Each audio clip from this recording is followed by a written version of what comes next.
Hello, this is lesson number 9 of the Fine Arts Music Lectures. This is the last of the instrument families. Today we're going to talk about percussion instruments and keyboard instruments.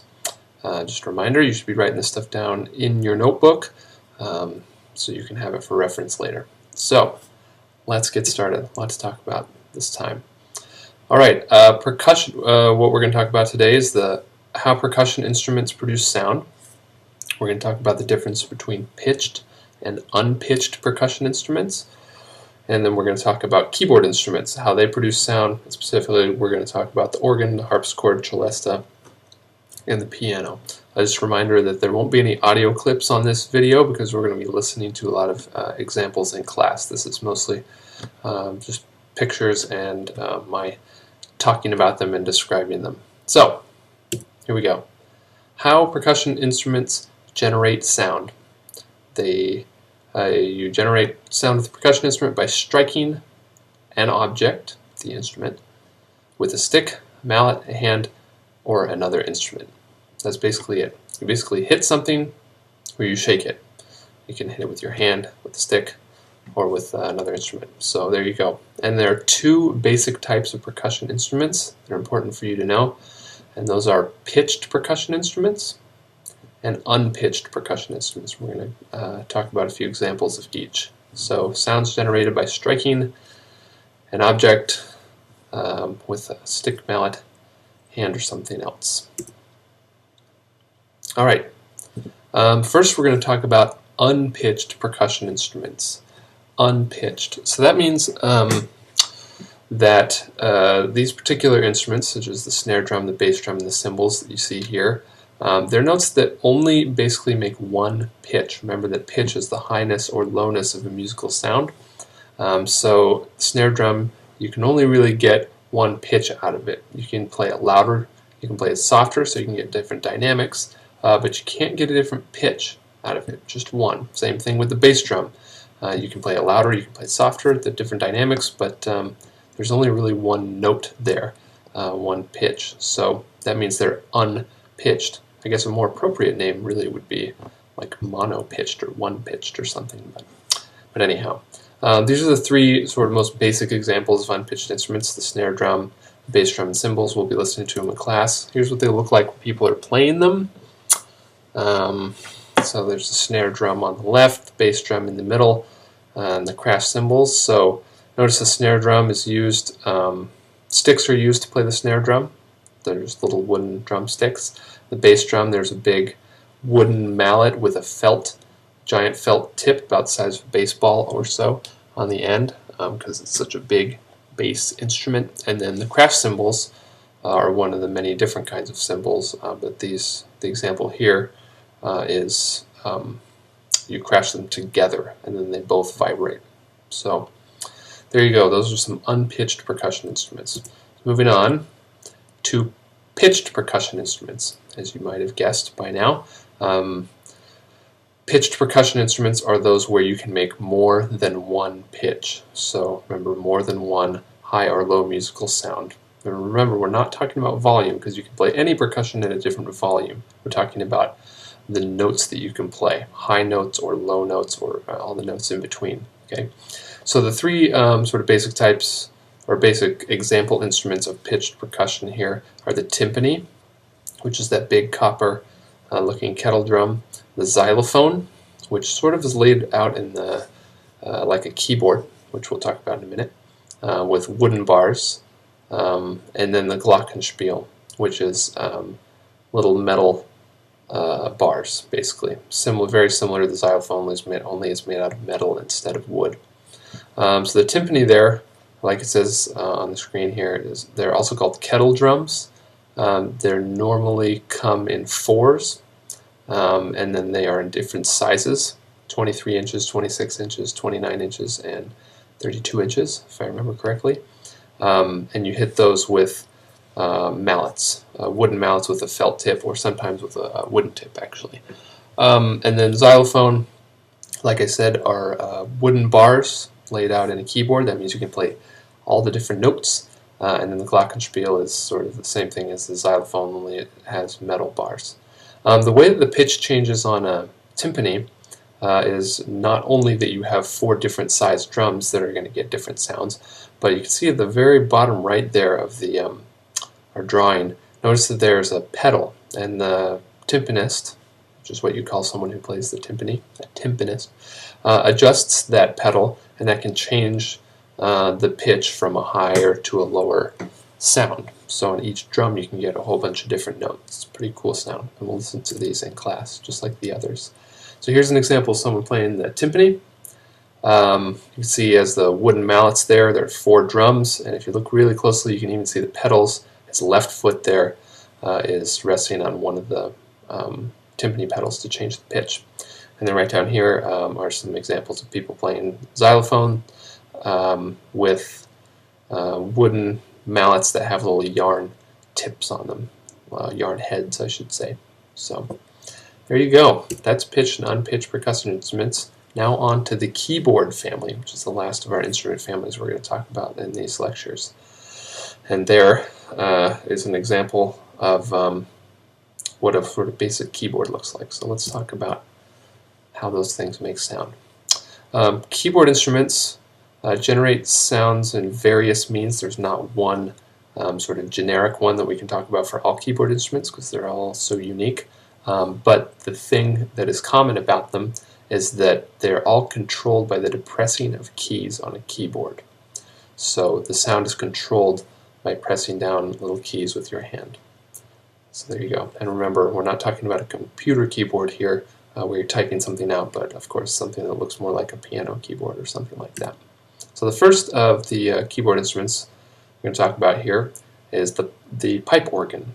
It's a very old instrument, very, very beautiful. When you depress the key, any key on a pipe organ, it releases pressurized air into a large pipe. You can see down there the whole bunch of pipes. You've probably seen pipe organs in church before. They're commonly used in churches, church services and things.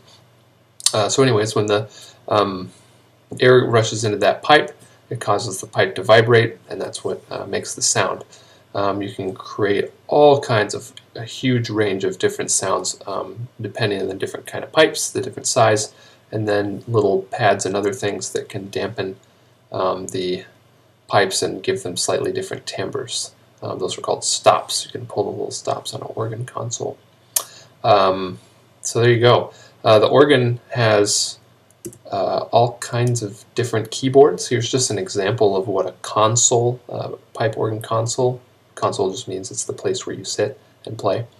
There's obviously no one sitting there right now, but you can see that there are 2 keyboards to play with the hands, which is pretty cool. And you can see all those little white switches above the 2 keyboards. Those are the different kind of stops, which can change the timbre like I was talking about. And then if you look carefully, there's a black pedal there. That's to control the volume. And then below that you see these sort of spaced out wooden bars. If you look really carefully, you can see that that is laid out in the keyboard as well, which means actually that a pipe organist, or any kind of organist, not only plays with both of their hands, but also plays with their feet at the same time, which is pretty, I think, a pretty amazing thing. So not only are they playing things on the 2 keyboards with their hands, but their feet are actually touching those wooden bars, those sort of thin wooden bars, and those are also attached to the big pipes, the bass pipes that create low sounds. So that's the pipe organ. Pretty cool. Okay, the next one is the harpsichord. Harpsichord is an instrument that was commonly used during the Baroque period. You'll learn what that means later.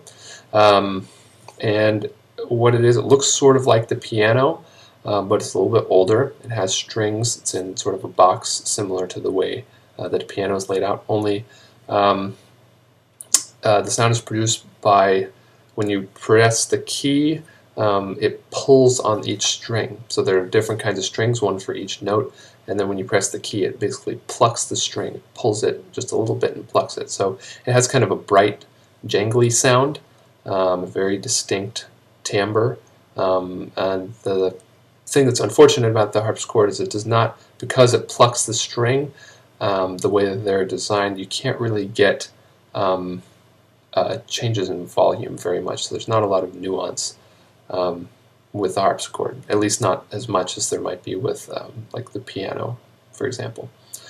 So here's an example of someone playing the harpsichord. Like I said, it looks very similar to the piano, and we have the lid open there, so you can sort of look in there and see all those different strings. And on this particular harpsichord, the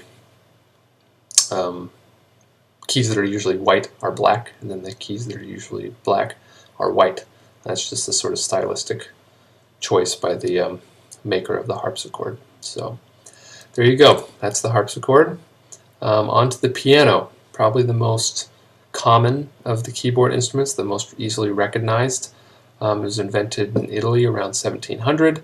Like I said, it's similarly laid out in the same way that the harpsichord is, except instead of plucking the strings like in a harpsichord, each string, when you press the key, releases a little hammer with a tiny little felt tip hammer, and it strikes the string and makes it vibrate. And because it's hitting the hammer instead of pulling it, then there's a lot more nuance that can go on. You can play a little more versatility, you can play a little softer, and you can also play louder, which is part of why the piano sort of grew in popularity. Piano also, like the organ, goes from very low pitches all the way to very high pitches. It spans all the different notes that we have from very low to very high, which is another reason that it's played so often. So here's a little picture of someone playing the piano. You can just see how the hands fit on there, different white keys and black keys. I'm sure you've probably seen a piano being played before. So there you go. All right, the last keyboard instrument, is the celesta. Celesta sound is created by when you strike the keys on there. Little hammers hit little metal bars. So similar to the way the piano has hammers that hit strings, but instead you hit little metal bars. So of course that creates a very different sound.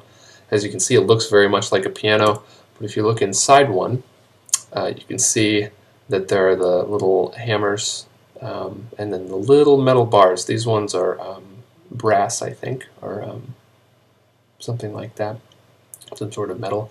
You also notice that the range of the keyboard is not as long as, say, a piano or even a harpsichord. So there's a limited range, not quite as many pitches that you get on a celesta. It's a very interesting, very unique sound. We're going to listen to some examples of that in class.